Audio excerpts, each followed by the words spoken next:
There's a huge gap between womanhood and motherhood. And I think the planning fills the gap, especially when you're ambitious.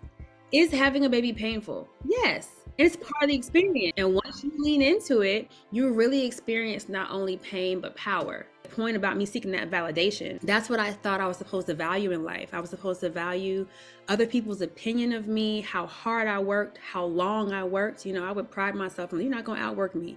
All these things we were taught to value. And you do have to define success for yourself. And you got to realize you get one life. We have been told so many lies about what we should be valuing in life. Know your reasoning. I think is very important that you define whatever it is for yourself. Hi, this is Brittany Dandy, and you're listening to Dreams and Drive. Hey, Dream Drivers, welcome to this episode of Dreams and Drive. I am so excited for you all to hear from this week's guest, Brittany Dandy. Brittany is an established producer, journalist, and digital marketer who's helped growing business owners and corporate giants like MTV, Google, Toyota tell mindful and profitable stories. She's a busy mom of two just like me, and also the founder of Ode to Us Wellness, which is a unique resource hub for new moms and women considering motherhood. I love this conversation with Brittany. We talk about her career, motherhood, and everything in between. And what I think that you all will enjoy about Brittany's story is how she was able to define success for herself and be willing to rewrite the ways that she approaches so many things in her life and really create a life that's serving her, a dream driving journey that's serving her. And it's something I want you all to take away from and know that you can do too. If this is your first time listening, welcome. Make sure to subscribe so that you get notifications every time we have a new episode. Make sure you're following us on social. You can find us from Facebook, Instagram, and TikTok. And lastly, guys, if you want to join our email newsletter, The Keys, and get weekly email updates to your inbox, just go to dreamsanddrive.com/join to sign up. All right, let's hear from Brittany. Hi, Brittany. Welcome to Dreams and Drive. Hey, I'm so happy to be here. I am excited to have you on. As we were talking earlier, I feel like, this is our first time actually speaking face to face, but we've been internet buddies for a while, and it's just like, it's always so cool to go from the DMs to the video, right? Yes, it's like actually meeting someone online. It's when the internet works out, right? It's when social media is good. And we have so much in common too, right? Our kids are around the same age, so it's just always like there's some synergies there that we can ride on. So yeah. So and I we're love that far apart. Like we're like really in the same worlds. we really are, right? We even have our hair to the same side of this video. Like that's work in similar fields. Like I feel like So I love to start our interviews going back in time and just kind of thinking about who we were as children. So let's go to South Carolina, right? Let's pull up. I'm pulling up at your childhood home and I'm peeking through the window. What is that young Brittany doing? What was she thinking about the world back then? Young Brittany is probably in her room making like a pause tape. Like I used to record music off the radio. Like that was my thing. I would make my own tapes, which is crazy. And then of course, like I made, burning DVDs and CDs. Like that's what I did in my spare time after school. Like music, I was really into music as a kid. All genres and all eras. So I listened to a lot of my parents' music as well as like things that was popular, when I was coming up. What was the dream for you then? I always wanted to be a producer. I knew I wanted to be a producer at 16 and I wanted to work at MTV. Okay. That was my dream job. I was obsessed with like Spring Break and Made and all those shows back then. I always want to be behind the camera and like telling other people's stories. Okay. Or a music video director. Making the video was the ish back. I feel like that's just something. I feel like now everyone kind of does that BTS behind the scenes content, but that used to be my show too, making a video. Yeah. I know that you said you used to love music. You always had this dream of being a producer. Did you know when you were young that you had some kind of special gift within you? Or was there something that you felt about yourself, maybe something that other people affirmed in you that made you like that you kind of were taking with you as you were entering, the next stage of life? For sure. My father and my mother like always told me I was special, and I believed it. Like I think they told me, when I was really young, elementary school, I was kind of awkward. I got picked on as a kid. Yeah, me So too. They used to call me lips. They're like lips. But it's funny because yeah. they would pay for these lips now, right? Okay. They would pay a lot of money for them lips, put all kinds of stuff in their face. Yeah, So I got picked on as a kid. I was chunky. I was quiet. I was so shy. Um, so my dad always told me I was special, like, and he would say it, not just like a one-off and like say it and go about his business. Like he would harp on it, like you're different, you're bright.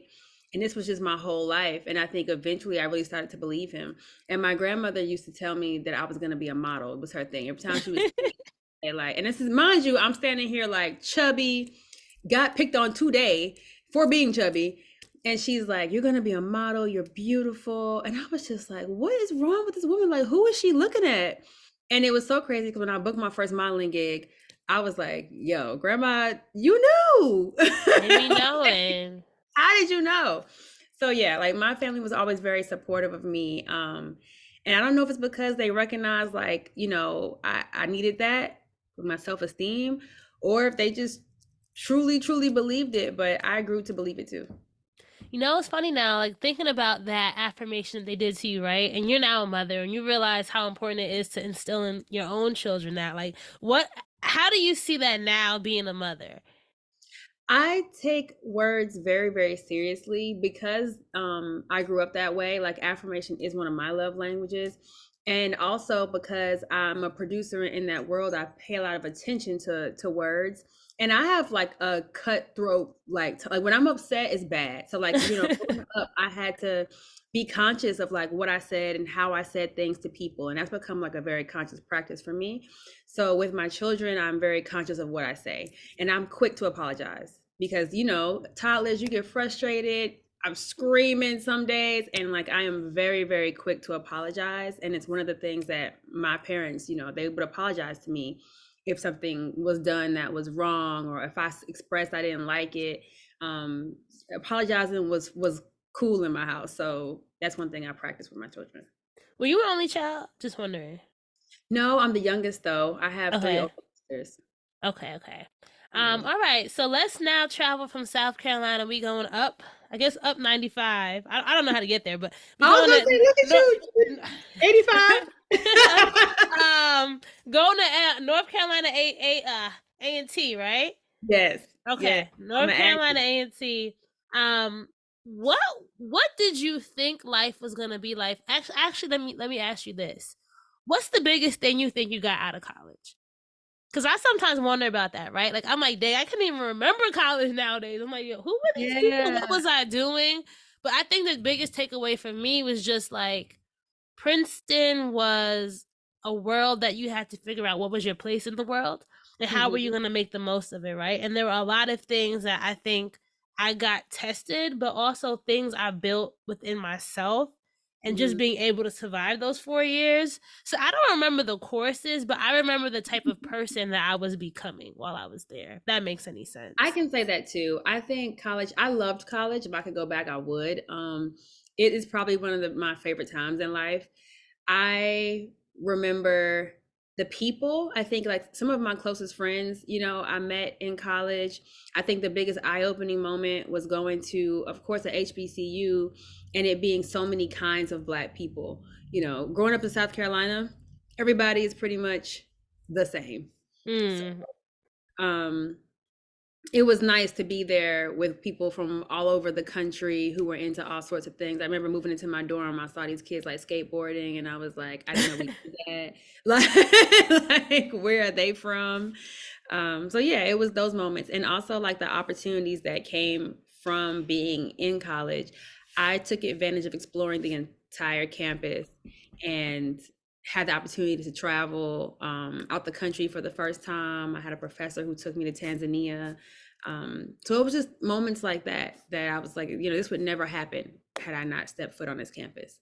It seemed like you were building like your courage in a way, right? Like the self-confidence to go out and try and be. And I know that after college you then were like, all right, I had this dream of being a producer, MTV, New York City. Let me try to get up to New York. I know you went to grad school and you came back to New Yeah. York, but how did it feel? You Like, know all this. cause I'm first you gotta do your research, right? So, also LinkedIn, right? Just um, but like for you, right? Landing in New York City for a lot of people, like that song "Concrete Jungle," where dreams are made of, right?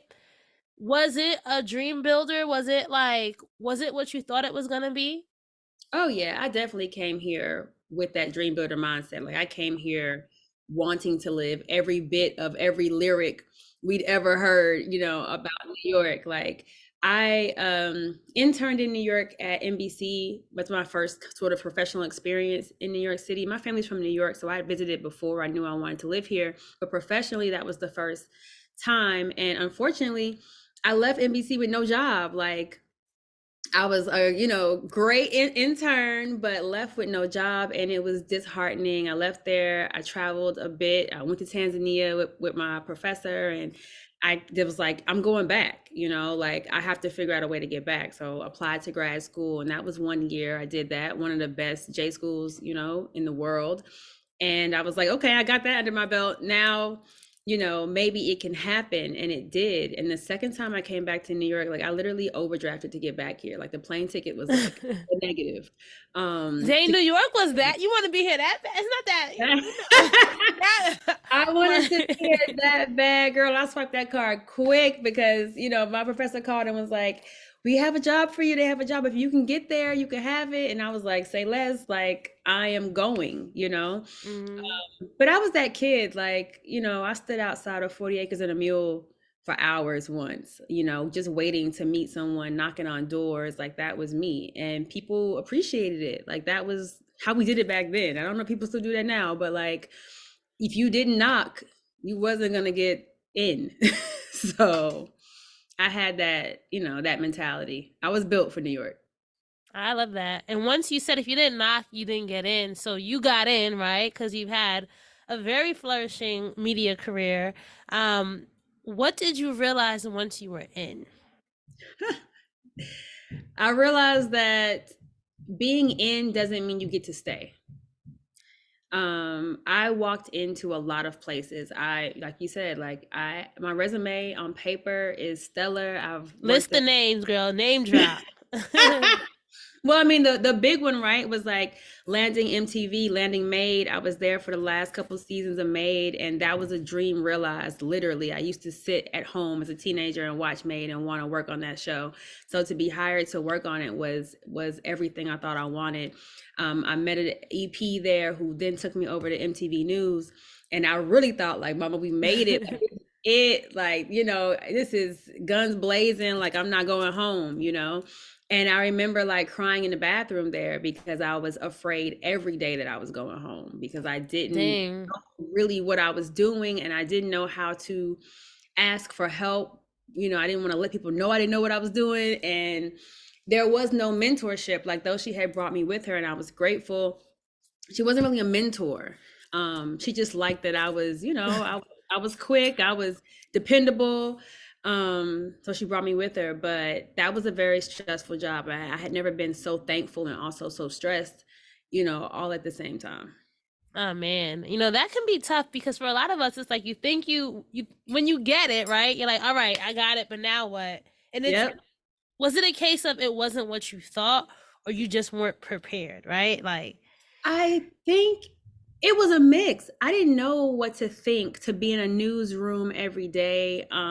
It was very different from what I had experienced before. I had a lot of opportunities and I still knew to do that. I knew to still pursue various things. So I wrote sometimes, I produced sometimes, I would host interviews, I would host red carpets.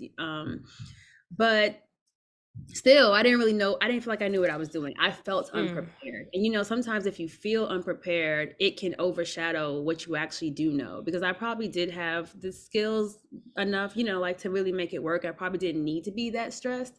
But I wanted to be really good. I wanted to be the best and I wanted to be seen. And when you are like lower on the totem pole in such a big company, it's really hard to be seen. And I think that was the goal. But shout out to Sway because he looked out for me every day. And that was like, Yeah, crazy you for me. knew him. That's cool. That's cool. Yeah, I sat right outside his office and it was seeing him every day after watching him on TV every day as a kid and having him actually give advice and actually look out and actually invite me, to the studio and to do different things just so I could have some exposure and experience was so appreciated because otherwise I wouldn't have had access. It's like those, not gatekeepers, but kind of in a way, right? Those people who, like, he probably, I'm not saying he might not remember you, but like, he probably didn't even realize the impact at that moment, just like that simple kindness, how that can kind of go a long way and be something you still hold true or still hold dear to yourself today, right? For So sure. And it's let's, funny you mentioned, oh, sorry. I was no, going no, to keep say going, keep going. it's funny you mentioned kindness because how our like rapport began was because I noticed that he never ate. Like he Mm. would come in, he would work, work, work, work, and he would never eat. And when I would go to lunch, I would often ask him like, "Do you want something to eat? I'll bring you back something." And at the time, I wasn't asking for any particular end game or Mm. reason. I was literally asking like, "You want to eat? Because you've been here all day." And he told me one day, he was like, it's really thoughtful that you do that. Like, no one asked me if I want to eat. No one asked me if I ate today. So that's just a thing. Like, pay attention to people and treat them like people because they see it and they recognize it. And he returned, that kindness with opportunities. Hey Dream Drivers, Toyota is doing big things helping grassroots community organizations across the country with its Nudge campaign. The Nudge campaign reflects Toyota's commitment to supporting and furthering the success of those who need it most. A few months ago, Toyota debuted the After the Nudge podcast. The podcast is a 7-episode limited series hosted by acclaimed journalist Soledad O'Brien and former NBA All-Star J.R. Smith. It features conversations with community organizations that Toyota nudged via $10,000 microgrants, and we get to find out what happened after the nudge. On the After the Nudge podcast, you'll hear from founders and leaders like Polana Lamonnier from Black People Will Swim, Dr. Khalid El Hakim from the Black History 101 Mobile Museum, Demetrius Harris from Fly Compton Foundation, and others. Learn how a simple nudge from Toyota helped boost their momentum, amplify their movements, and propel them to greater heights. Look for the Toyota After the Nudge podcast on Toyota.com or wherever you listen to podcasts. It's time to celebrate Black History Month at the Walmart Black and Unlimited Clock. One at Flatiron Plaza in New York City, one at Ovation Hollywood in Los Angeles, from 8 a.m. to 8 p.m. With giveaways dropping every hour on the hour, it's the perfect time to try, like, and share Black-led products. It's free, it's for everyone, and it's your chance to see how you can level up your daily routine with Black-led products that are creating a new world of choices at Walmart. Trust, you don't want to miss it. Dream Drivers, isn't it amazing that we live in a world where you can get anything you need when you need it right to your door? And with DoorDash, you can get pretty much anything. As a mom of 2 now and I'm back to working a 9 to 5 and having to come home to these kids and trying to make time for me too all in one day, I need a service that's going to give me back time and also convenience. Sick at home and can't leave the kids? Get your medication delivered. Socks got wet in the rain on the commute into the office? DoorDash some dry ones to wherever you are. Want to make any hour happy? Because sometimes we just need that, right? Order some alcohol, okay? Can't find your charger? Get another one quick. And lastly, can't do the dishes or just don't want to? With these kids, sometimes I just want to put my feet up and relax. Order in something from restaurants near you. DoorDash your door to more. Download the DoorDash app now to get almost anything delivered. Must be 21 plus to order alcohol. Drink responsibly. Alcohol available only in select markets. It's interesting, Brittany, that you kind of had that dream realized pretty early in your career, right? Because at this point, the MTV era, how old were you at this point? I'm probably like 24, So 24. that's pretty, just out of college, right? A few years out of college. And you had your whole life ahead of you. Did you think, all right, this may not, what did you, actually, let me ask you this. Did it last? And what's next? What happened? So it had its season, right? So mind you, like this is 2012, 2013. So like I don't know if you remember if this was your story, but like this is the era of media where like a lot of us are on contract places. So I was a freelancer the majority of my career. For 10 years, I was a freelancer. And that's not because I wanted to be, that's because that was just the nature of my experience and I learned to embrace it. So I held a couple contracts there, but really we're talking about a span of like a year and a half, 2 years. The thing about being a freelancer is that you're always hustling, you're always stacking money, and you're always thinking about what's next because you know that at any moment, things could shift, shows get canceled, production stops. You could just go home. No one has to really have a reason. So yeah, so MTV, the contract ends, and I remember like how disappointed I was because I really wanted it to like translate into a full-time job, even if not at MTV, just somewhere, in that Viacom building. And it didn't happen. And that ride home on the train, like I can remember it. And though I was like really, really sad, I remember this sense of like relief because that job was I was so stressed. I was so stressed, burden of like being successful in that space and what it looks like to other people, not just to myself, right? I wanted other people to see me as successful. And that's the stress I was putting on myself. So that ride home, I was like really, really relieved. But then it was like, okay, but now what?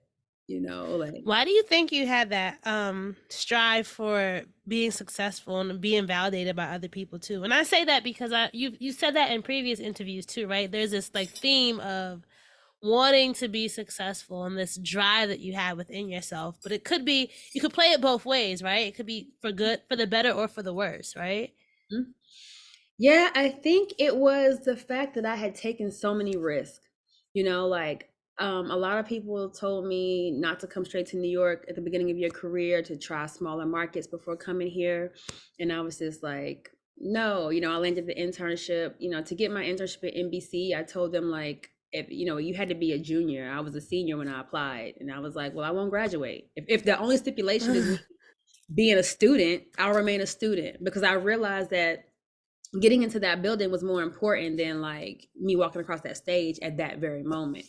So I had taken a lot of risks to get there, and I really wanted something to stick. I really felt like I needed to put all the skin in the game, and if you did that, then you're rewarded. So when I wasn't rewarded, it was disheartening. It was frustrating. You never had did you ever have a I'm gonna just go back home moment, or nah? No, I had the opposite mentality. I was like, it don't matter what happened, I'm never going back home.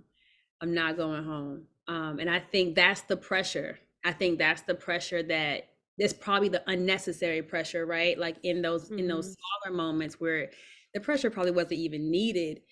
I had that I'm not going home kind of mentality. Like I remember like being on a shoot and, sitting on a generator in an alley for who knows how many hours because somebody asked me to. And I think in those moments I was thinking like, what are you doing? Like, this is not what you went to school to do. And then it's like me answering myself is like, but you're not going home. So we're going to sit on this generator. Like, was it at least on, or was it just a cold generator? Was it just... It was on, girl. It was one of those 16-hour production days. They got to pull electric from someplace else, and you did what you had to do. But yeah, I had the opposite mentality. I was like, I'm not by any means necessary. I'm not going home. What tips would you have for that person who might be in a similar position where, like, I'll say, like, the freelance to full-time stretch was pretty long, right? Like, you had this goal of ultimately wanting to be a full-time employee, but it just didn't happen for you. But, like, what do you think you were doing throughout that decade of, like, what was working for you, although you didn't have that dream fulfilled yet? Yeah, I was treating every position like it was a permanent one. Even if I would come onto a set for 2 days, I would treat it like I am an employee. This is where I work today. And I mean, part of that was just my reality. That's how I worked. I am an employee of wherever I'm signed to today. And I took what I could learn from every position. Even when I signed up, I've worked some really odd jobs. Like I had this assignment at the Guggenheim to like serve hors d'oeuvres. Like, and I was like, well, like this is what I'm doing today. You could meet some people though, people going to Guggenheim to get their art on. And that's the thing, is realizing, well, where am I? You know, I would work seasonal shows when they would come to New York, and I would liaise with people from LA. I would stay in touch. And it was just realizing that every opportunity is an opportunity, and there's always room for leverage.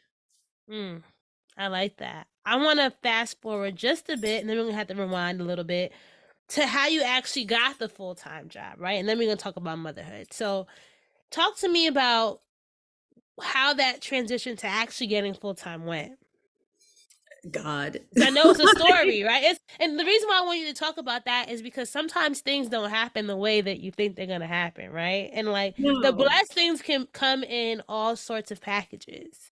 They do. And you know, I have a friend who often says that babies come with gifts. So you know that, like, for a long time I did not want kids. That was not my thing, partly because I was so driven, right? I was just so focused on my career, and I'm like, kids this is not, it doesn't fit. I'm not there yet. It's not time. But lo and behold, like, I did some deep work, and like uncovered what was really driving that. And I realized that, like, I was like success driven and I was grief stricken, right? Like, and once I unpacked all that, I got pregnant. And it's like, okay. Was it really like, were you trying before, or just like This is like me coming into motherhood took about 2.5 years. Like, okay. I started to ask myself, why do you not want kids? Probably like 2 years before it actually happened. And Okay. I started making small changes. I started working out with the intention of, like, what does a healthy body look like that carries a child? Like, with these things in the back of my mind, like, oh, you feel broke, like you don't have any money. Well, how much money would make you feel secure? I started asking myself these questions, and sort of like going to different people to figure out, how do I strengthen that weakness, or how do I provide support where I feel like I need it.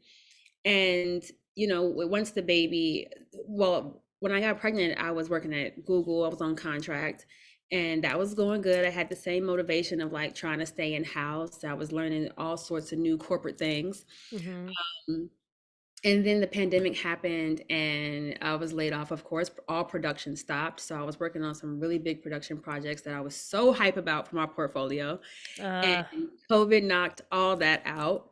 And now I'm pregnant and I'm home, and I wasn't really mad about it, because I'm like, okay, I got some skill sets now. I can make it happen. But after having the baby, I met up with a distant friend, not like a close friend, just someone I had stayed in touch with over the years. And she started this new job, and I told her, like, yeah, I'm looking, and you know, I want to go into a producer job. It has to be producer. And she was like, oh, I just started this new job at this advertising company, like, you should check it out. And from there, like, I, you know, applied, took a test, got in. And it was just crazy, because it was like the baby was 3 months old. Wow. Like, the very thing I thought would slow me down, would pause everything, would ruin, if I'm honest, like, I really thought having a baby would ruin it all. And I remember I had a mentor that I had met at Google, and I'm so grateful to her, Dema. I was able to be honest with her about my thoughts around childhood and what I really wanted. And I remember her asking me, she said, do you think, you know, if you have a baby, you'll really never work again? Like, is that what you think? And I was like, kinda. So, Dream Drivers, I'm a few months into this mother of two life, changing diapers every day. Luckily for me, I'm a Pampers Swaddlers mama, so I don't have much to worry about when it comes to changing time. Did y'all know that Pampers Swaddlers features a blowout barrier at the back waist to help prevent up to 100% of leaks, even blowouts?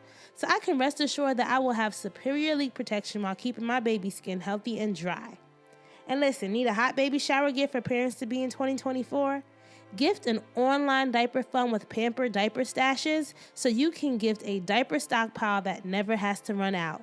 It's the gift that always fits, taking the guesswork out of choosing what size and how many diapers to gift. And it's easy to use. You just create a surprise diaper stash account, share the link with family and friends so that they can contribute, watch that stash grow, and then you can gift the stash to the parent so that they can buy Pampers diapers and wipes whenever they like. And I wish I had this for my baby shower, because honestly, it just allows others to contribute in a way that allows us parents to buy what we need when we need it. Getting them physical diapers is cool, but that diaper stash fund, puts that ease of flexibility back in the hands of us mamas. Pampers, thanks for the new ways to allow friends and family to say, we've got you. Dream Drivers, we've all been there. You have a question about your credit card, you call the number for help and can't get a hold of anyone.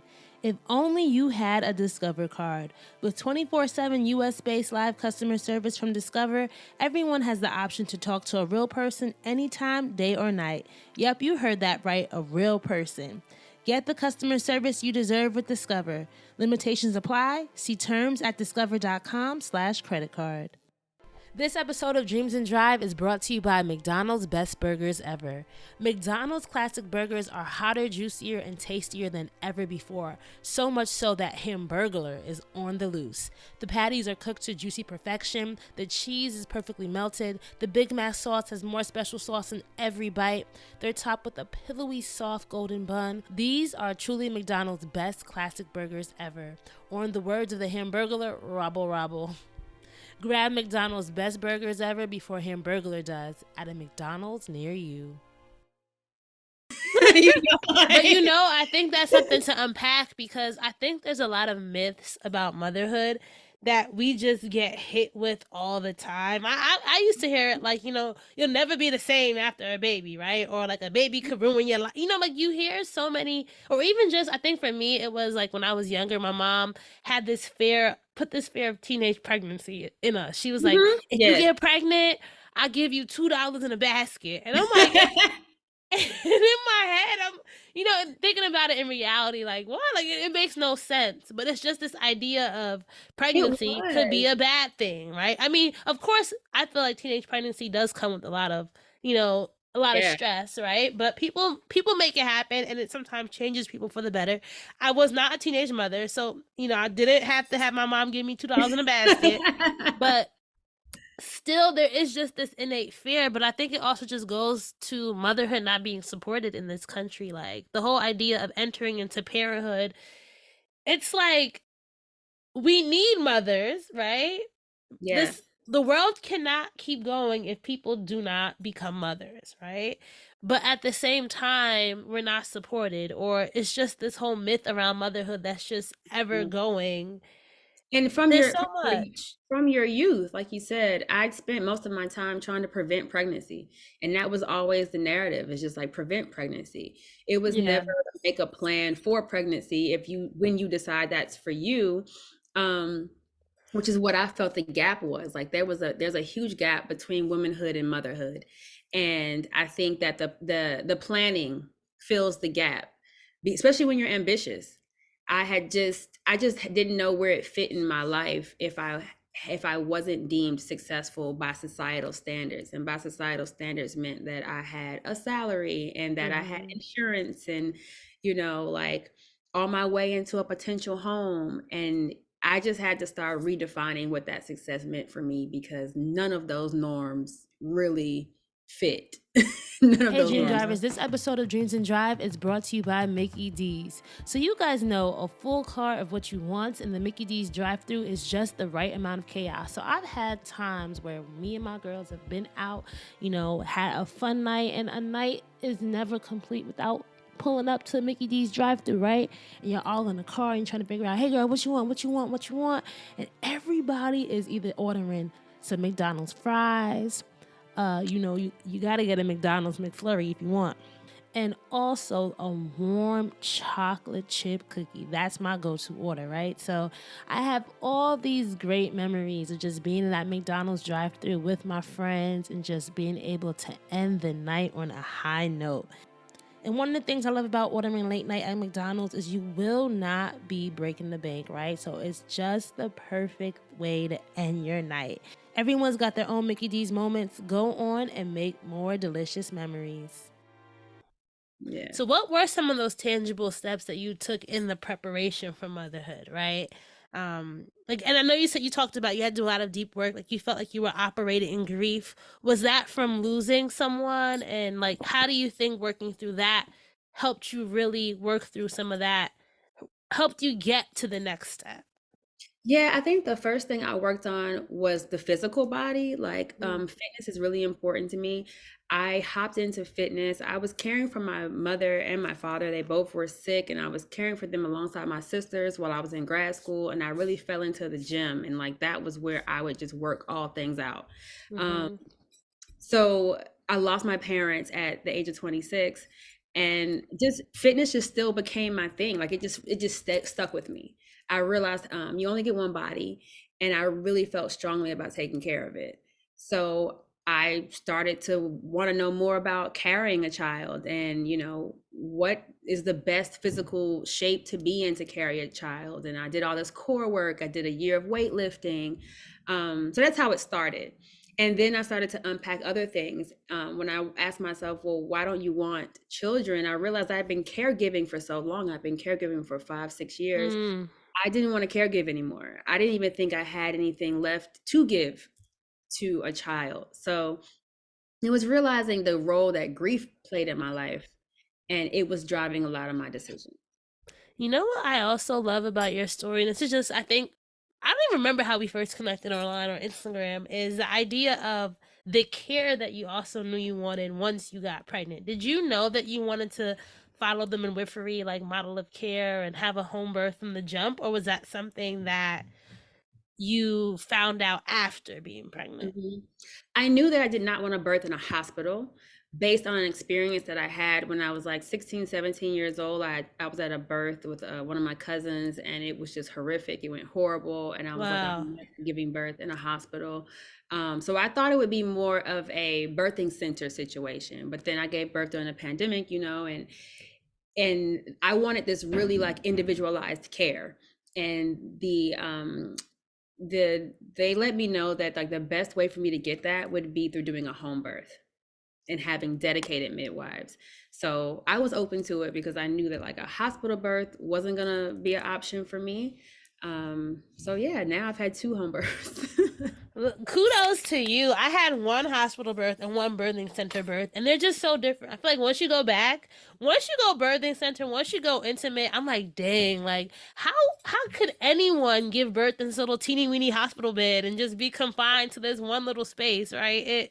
It's so It's different, and it's so crazy. many differences. Sometimes I just feel like it's all bottled up, and I want to like do it to women all over the world. Like you have options while trying to still be respectful of their choices, because some people just feel more comfortable in the hospital, and That's true. that's fine. But is it that you feel more comfortable there, or is it that you haven't even explored a birthing center and you haven't explored the option of having a child at home? People Because the just don't know. Some people just are not educated, and I feel like I wouldn't even have known about like the whole midwifery model of care if I didn't have a bad experience. I had a miscarriage like in 2016, and I'll never forget like hating the OBs. I just like went to the OB that my sister recommended. She goes, "Here's my OB," and I'm just yeah, like, "Okay." So I didn't even think like to even use or even to research the whole like childbirthing process. I was just gonna follow whatever she told me, right? And yeah. then once that kind of ended traumatically, I was like, wait, I hate how they made me feel. I hate this whole thing. There has to be something better. And then also, I think there's this whole idea around pain. And like, I really think that women are we're so capable of so much more. And it's really all about how we, I don't want to say how we prioritize or how we name things. Like I even hate calling like contractions like you're gonna die. I never forget one of Yeah. my friends told me, she was a teenage mom. We were like 18, and she's like, contractions feel like someone's running over you with a tractor trailer, and I'm just like, oh my god, I never want to ever have to do. Right? And it was just funny now that like we're just capable of so much more, and I don't want this to talk be an I don't want this to be a like a childbirth bashing episode, but I just wish people knew that like your body is made for this. And of I course think there it's, are situations where you yeah. need interventions, but like But I think it's the yeah. framing, like you said. It's like, is having a baby painful? Yes. Yeah. And it's part of the experience. And I think midwifery care frames that as part of the experience, and it's part of the experience that we lean into. You're taught to lean into that. And Yeah. once you lean into it, you really experience not only pain, but power, Ooh, right? pain 'Cause and power. I remember you saying how powerful you felt. And I felt that Yeah. same thing. It's like when you feel yourself like pushing that baby through you, and you and that baby are working together, That's powerful, like on an emotional level or physical level. And we've been taught like, oh, well, it's people trying to solve problems that don't exist. Yeah. Like, we can take the pain away. Well, no one asked you to do that. Like, and we've been taught that you should be able to birth without pain. Well, why do you think that? Why? Yeah. It doesn't make sense to push something out of your body and say it shouldn't hurt. It's gonna hurt, and as soon as it's out, it's over. It's fine. Yeah, and I don't even look. I had a baby 5 months ago, and I'm like, dang, did it really hurt? I mean, I had the videos. It looked like it hurt a little Your bit, brain but just erases it. It erases it, and then you're like, I want another one, and it's I like, mean, no. nope, not me, not now. Maybe in my next life. But the idea that you said pain and power, right? And maybe we can talk about the whole idea of dream driving and motherhood. And I put that with the question mark because, like you said, I think a lot of us feel like kids have to delay some dreams that we have.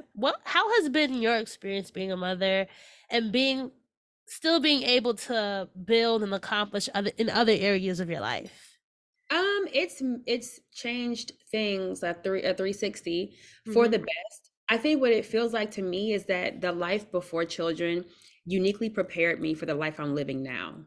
Um, I didn't want kids, and now my entire business is framed around motherhood. And I was very resistant to that in the beginning. I didn't want to do it, and it was on my heart. It was in my face all the time, and it got to a point where I was just like, okay, you need to be obedient to God, and this is what has been put for you to do, and you have all the skills you need to amplify this in a very unique way because of this trajectory of like being this freelancer and being in all these businesses and all these touch points that it's weird how God will prepare you for what you're supposed to do.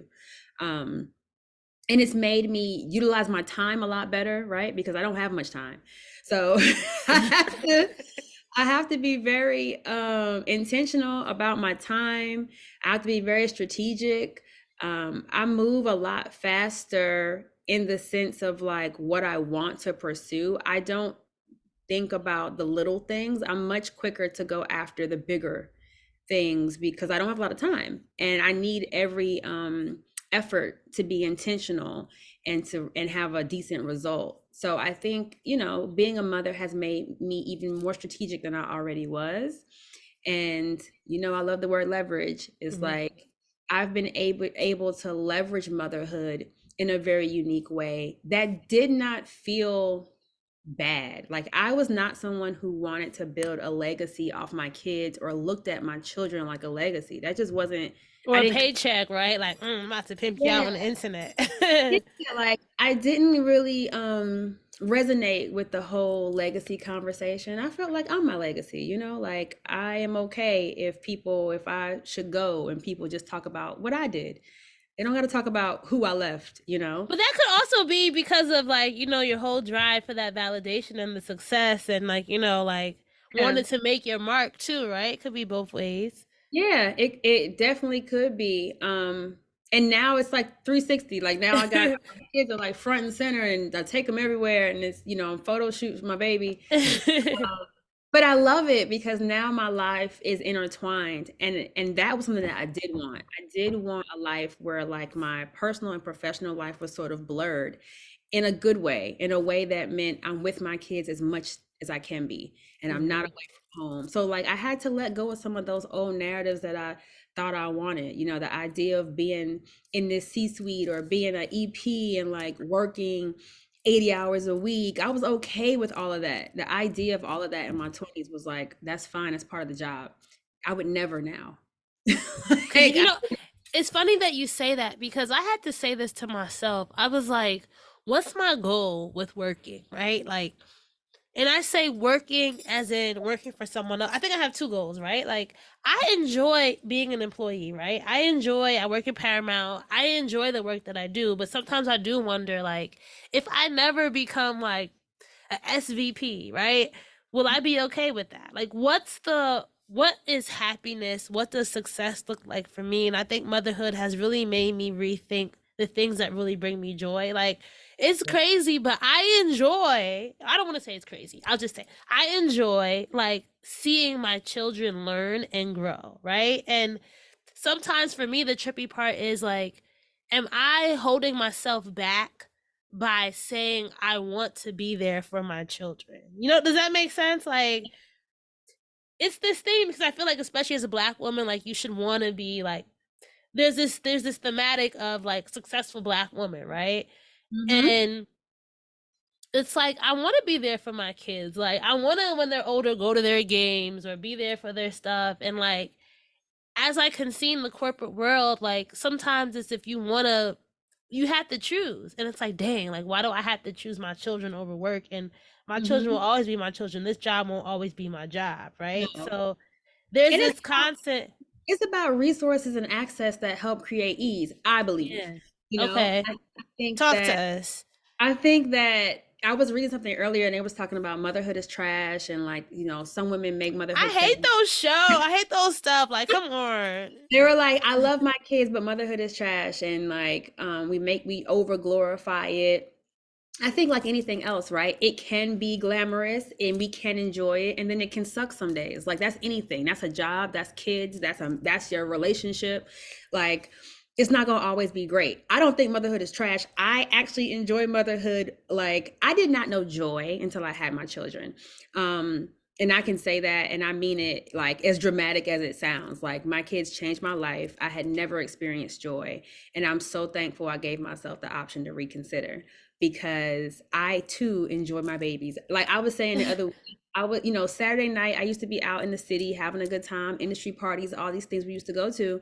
Now I'm sitting here, I'm watching Doc McStuffins and I'm under a blanket, I'm covered in chips, like, and I love it. I love Baby it. drool, right? Like, it's like every little thing they do.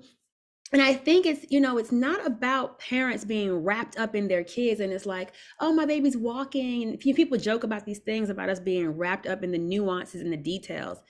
It's not because it's our children. It's because we've been programmed to ignore nuances, to ignore details, to ignore human nature, and to focus on productivity and to focus on success and to focus on all these like very grandiose things that serve a very big machine, right? And I think babies and kids allow you to look at humanity. This is humanity. Watching someone learn to walk, that's humanity at its finest.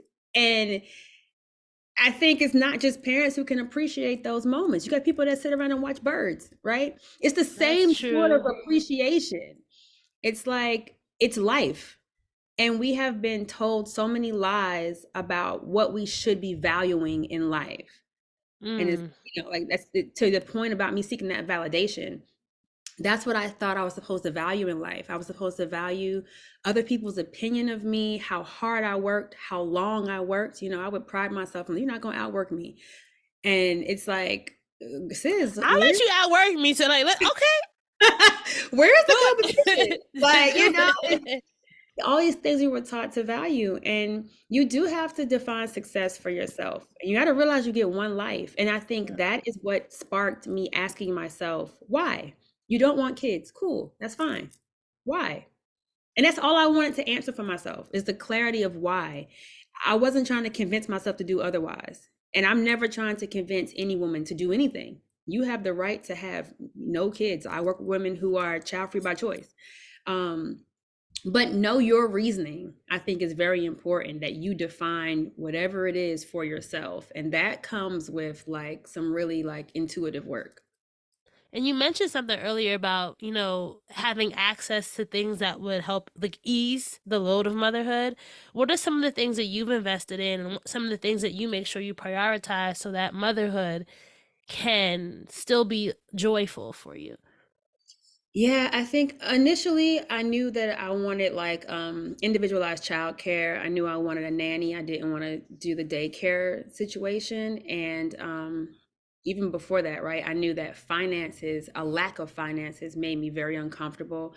I didn't understand finance, and I didn't have a large sum of money in savings or anything like that. So I started there in learning about like how to save. So me and my husband like got our credit scores together and got a savings, and we started investing. He'd already been investing, but he had a traditional job. I didn't. So I started investing. And even if we weren't going to have kids, we got a lump sum of money to do something fun with. But we just knew like these are the things that make me uncomfortable, so let me strengthen them.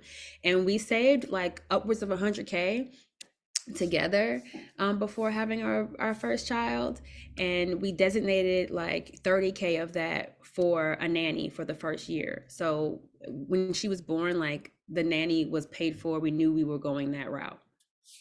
I love that you mentioned that, because I think that, I'm zooming out a bit, and it's like there's a problem, right? Like the problem is you think that you know that this is what you want, so how do you solve it, right? Instead of just saying, hey, I can't do it, you're like, let me actually create an action plan to that.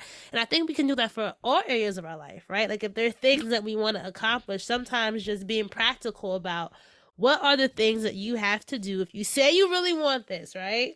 Yeah. If this is the dream, what are the actual things that you have to put in the work to do to actually make happen, right? A lot of times we want things and we don't know what the thing is. We'll say we want a house. Okay, what kind of house?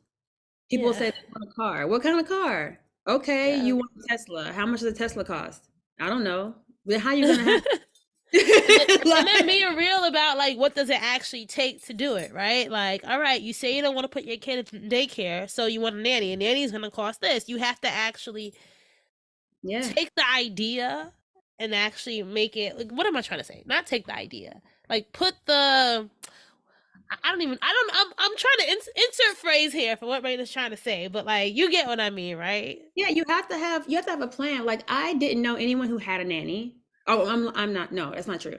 One of my sisters had a nanny, but we are estranged. So I saw this like as I was getting to know her as an adult. I saw this and I was like, where did that, like, how did you have that? You know, like she is the person, though we don't speak now and it was always been rocky. She is a Black woman who taught me that the life that I used to say I wanted was actually possible. You know, the house she had, she ran her own business, she had a nanny, and I had never seen that before. But when it came time for me to actually consider having it, I couldn't call her. We weren't speaking. So I literally had nobody to talk to about this. And anyone who I was close to thought like, that's extreme. Like take them to daycare, like, and I was like, okay, maybe, but I need to compare it. So it was a lot of research and figuring out what does it cost in New York? What's daycare cost? I don't know. Yeah. A lot of like, a lot of figuring it out. And I literally wrote down a list. Me and my husband wrote a list of the things we wanted. We wanted a multi-family house. We wanted children. We wanted to pay our student loans. We wanted to live abroad. We made a list, and I sat down with a financial advisor, and we sat down for a 4-hour stint and discussed where we are and where we're going. And honestly, I did not do a lot of things she recommended, but we discussed it for 4 hours. So I had pathways.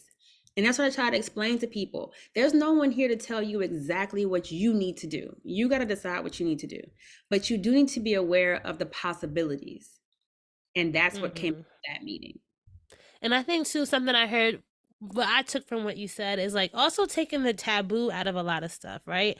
When you think of Black woman, you think of a Black woman wanting a nanny, you'd be like, who she thinks she is, right? But it's like, why? Like, why are you even saying that? Like, why can't I choose that? And there's just so many things that I think that some people don't pursue things because they think it's taboo, right? They think it's, oh, I'm not supposed to do that. Or, oh, this is not, it's just stupid if you actually think about it, right? Like, you have something you want for yourself. Stop letting other people influence what that is, because you're really losing out on your ability to see if it can actually happen for yourself. Where you think it's like, I should be doing that task.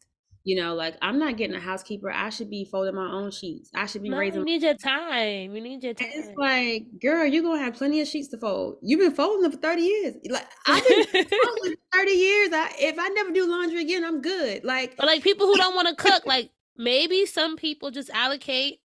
I'm not gonna cook. So I'm gonna get a chef, or I'm gonna, buy out and portion things. Like let people choose the life that they want for themselves, right? And experience things before you say no to something. Experience it. Like I've experienced having a housekeeper. There are things I like about it and things I don't like about it. I don't, I love cooking. If you see me on Instagram, I love cooking. I'm like, you got a picky eater. Can you come make those little muffins for my kid? Because he don't eat nothing over here. I love to cook, but there will come a day where I will have a chef because like my time, you have 24 hours. And even now, when I have time with my husband or with the kids, it's like, do I want to spend 3 hours doing laundry or do I want to take the baby to the museum and go out for pizza? I'm gonna go to the museum and go out for pizza and somebody else can wash the clothes. Like that's you have to pick and choose where you're gonna put your time. But if you have all these hangups in your head about like I'm less than if I outsource or if I do whatever, then no, you will find yourself on one of those threads talking about how motherhood is trash because you have to do everything yourself. And it's like, well, okay, you choose to do everything yourself.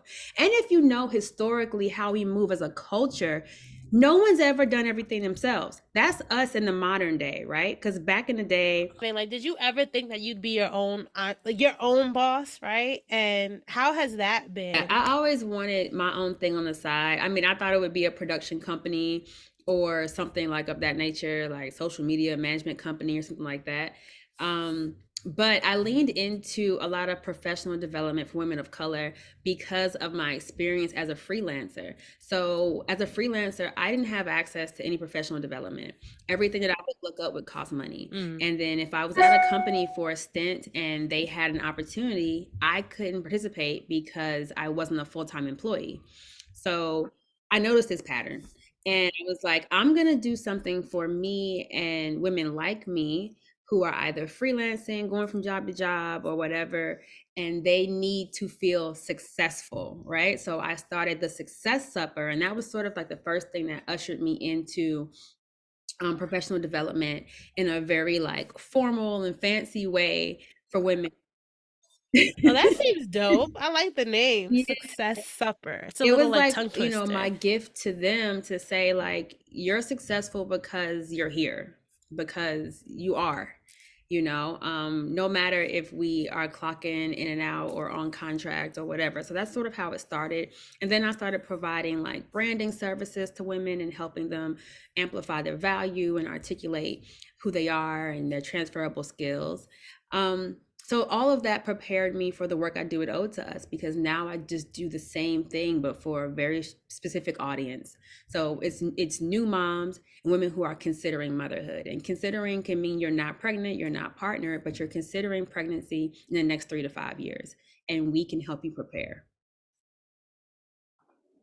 And I love that because it's like, who else is doing that? Like, it's a very specific need, and I just feel like, not saying I wish I had something like that, but I wish I had. I do wish you can talk about it because so many people, and I think motherhood is one of those things that people like deep They don't down they want to want it, and then they don't want to talk about it, right? And then it's also one of those things where if you're not really preparing for it, it can pass you by, right? Like in the sense of, we do have biological clocks. I know there's some controversy around them, but like maybe it's like, hey, you might want to go yeah. the egg freezing route if you don't want to do it right now, but you gotta talk about it and you gotta make a plan for it because unless it's just happening, like unless you're the Virgin Mary, right? And it's just Yeah. it's like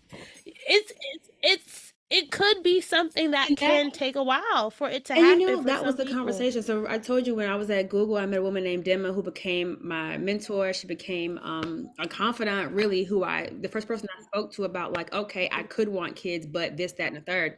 She's the first person to openly talk to me about egg freezing and how like that could be an option as a young woman in corporate America, finding a way to afford that and how do you pay for that. And she helped me understand like, okay, it's not just this process, but it's also storing, these embryos. And like, she just went very, very open and honest with me. And I'm so thankful to her because then I could explore, well, how much does that cost? Because I wasn't a full-time employee, so they weren't going to pay for it for me. Right.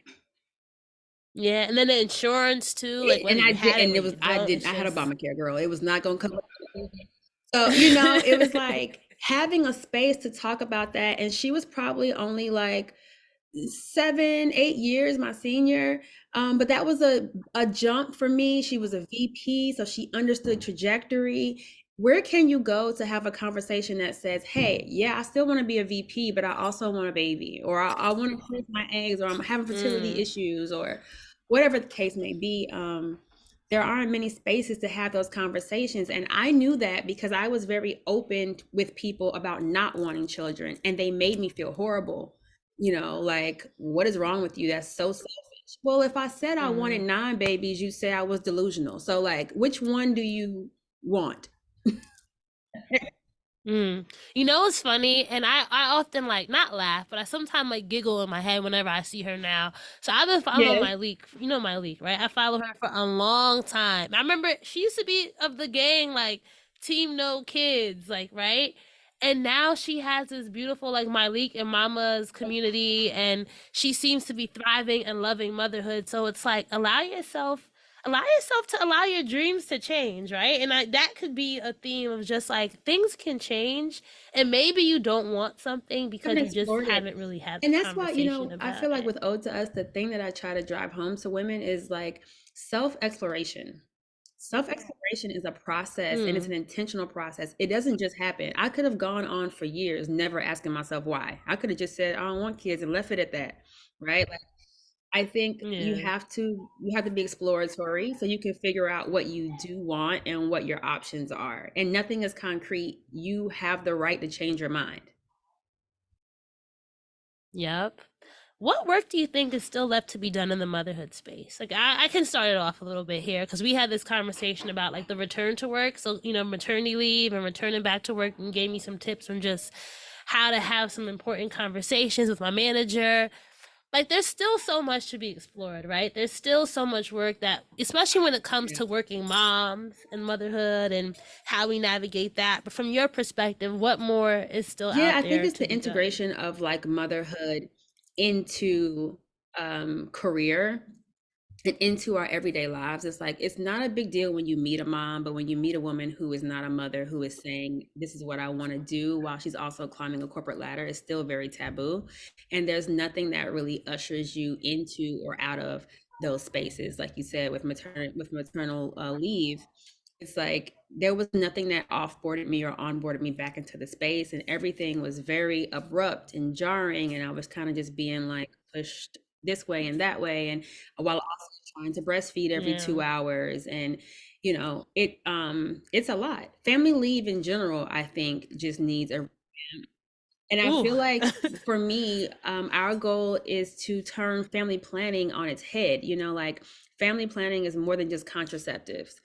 We're not just talking about condoms and birth control. That's not family planning. Family planning is really figuring out what you want, what would give you some ease, and like how do you go about achieving that. So that's the work I feel that is still left to do. So what's left for Brittany, right? We talked a lot about motherhood. Talked a lot about your journey, but just for yourself, like, where do you see yourself going and growing? Oh, I see myself going places that I honestly cannot imagine, and I'm okay with that. I think I spent a large part of the first part of my life being very strategic about mapping exactly where I was going and having to land in a certain Mm, spot. Now I live much more of a freedom type life where it's like I am open to wherever I'm going. I don't even know where that is. I know that this work is intentional, it's a need. Everything I touch with Ode to Us, it works. And there's some woman along the way who reminds me that she needs this. So I don't know where it's going. And I think that's the beauty of it, because I know I'll land somewhere that's mm. beyond my imagination. And that's what I'm looking forward to. Ooh, that was such a good way. Like, I imagine, like, if you had to, this is a movie, right? Let's say well, let's put your producer hat on. Let's put the producer hat on. What's the end credit gonna be, and what's the end video? What's that 3 seconds at the end of the segment, right? Like, what does it say, and what does it look like? You mean the 3 seconds where it's like the update of like where they are now? Or just like it could be the visual, whatever you have on the screen there. Your end I card. don't What does know. your end I card often read? see like me and my kids and like just the family like living somewhere in ease. Like, ease is what I want. It's my new version of success. I don't want to climb anybody's ladder there. If I could be on a homestead somewhere, like, with a pottery wheel in front of me, like just I want stress-free money, right? I need the money. I just want to be stress-free. I do. I want to be free. I realize, grief taught me that time is of the essence. My time is very important to me because I can't create more of it. So the time that I have with my family means a lot to me, and I don't want anything to take me away from that. So any work that I do needs to work alongside them and their needs. And I think this is going to be the thing to do it. Ooh, well, I am rooting for you from, behind this computer screen and hopefully in person one day, right? Rooting for you, Brittany. I said Brandy. Rooting for you, Brittany, and rooting just for all that Ode to Us is going to be doing for mothers and women in our community. And tell our listeners where they can check you out and get more information, connect, be a part of the maybe motherhood community. Let us know. So if you want to be a part of maybe motherhood or check out and learn more about it, you can head over to odetous.com and click on learn more. You can book a consultation with me for free, and we can chat through what to expect through the 1-year membership program. You also can follow us online at Ode to Us Wellness on Instagram. And feel free to comment and hang out. I'm over there in the chat all the time. Yes, and you always just share cute updates of what's going on with your kids. Listen, we are in the morning drop off. Listen, I don't know why these schools start so early. I'm my kid is never on time. I'm failing, and I'm I can't even be burdened with the grief anymore. I'm I am gonna be late. I'm gonna be late. They'll be all right. They got a whole 15 more years to be in elementary school, whatever. They'll get it. They'll eventually when they can start walking themselves. I'll get it eventually. Give me time. All right. Well, this has been a pleasure, Brittany. Thank you so much for being in the guest chair today. All right, so that's a wrap for this episode of Dreams and Drive. I hope you enjoyed our guest's dream driving journey as well as listening to their keys to success. If you love this episode, you know what to do. Please make sure that you are following us. We are at Dreams and Drive across social media on Facebook, Twitter, and Instagram. So make sure you're sharing this episode, posting it to your Instagram stories, texting it to a friend, sharing on LinkedIn, wherever you are or online. Just pay this forward and share this with somebody. We really appreciate it. And all the sharing that you do helps us grow our community. If you want to join our email newsletter, The Keys, and get weekly updates delivered to your inbox, just go to dreamsanddrive.com/join. That's dreamsanddrive.com/join. And lastly, if you know somebody who would be great for this show, or if you are someone who would be great for this show, please go to dreamsanddrive.com/pitch. I'm always accepting new guests. I'm always accepting new pitches. So I love to see those pitch requests coming in. Keep dreaming, keep driving, and we'll chat again in the next episode. Bye, guys.